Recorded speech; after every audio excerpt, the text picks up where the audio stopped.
आप देख रहे हैं चुनावी दंगल 2024। नवनीत राणा के 15 सेकंड के बयान के बाद हैदराबाद की सियासत में अचानक गर्मी आ गई है। पीर को यहां इंतखाबात हैं और बयानबाजी तेज से तेज तर होती जा रही है।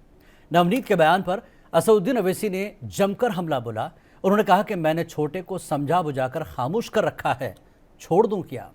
इस सवाल के बाद और भी सियासत यहां तेज होने लगी। हम किसी को डराते नहीं है, धमकाते नहीं है। छोटे और हमको सिर्फ 15 सेकंड लगेंगे। अरे मोहतरमा, छोटे को बहुत समझा के रोक के रखा, छोड़ दूं क्या? 15 सेकंड ले लो, अपना वोट डालो। MIM चीफ और हैदराबाद पार्लिमानी सीट से उम्मीदवार असदुद्दीन अवैसी लगातार इंतखाबी तशहीर में मसरूफ है। बीजेपी लीडर नवनीत राणा के बयान के बाद हैदराबाद की सियासत में शिद्दत आ गई है। नवनीत के 15 सेकंड वाले बयान का जवाब देते हुए असद ने कहा कि मैंने छोटे को बहुत समझा कर रखा है, छोड़ दूं क्या?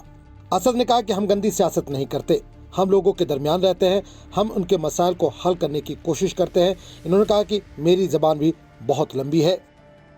सोचो थोड़ी देर के लिए, ये इसका जुमला जो तुम बोल रहे हो उसका असर कहां तक जाएगा? फिर सिर्फ तेलंगाना से बीजेपी को कमजोर करने के लिए मजलिस ने ऐलान किया है। इसका यह मतलब नहीं है कि आप जो आए मुंह को आए बोलते जाएंगे। बहुत जबान, मेरी भी जबान बहुत लंबी है।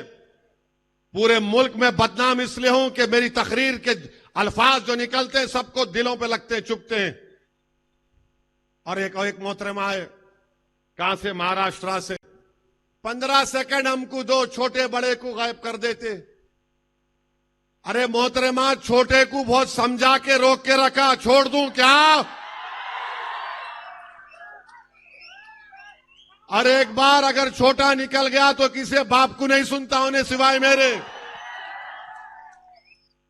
समझा समझा के मियां ठहरो, जरा ठहरो।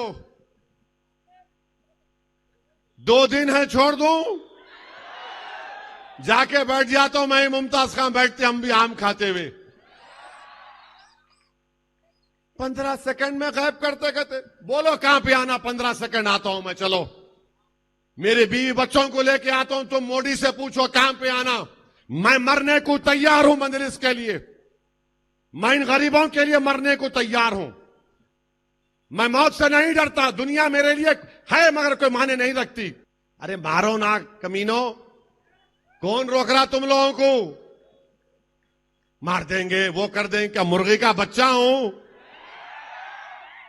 जो मारने को आएगा ऐसा तो पीठ नहीं दिखाऊंगा मैं, मगर तुम बताना पड़ेगा कहां पे आऊं।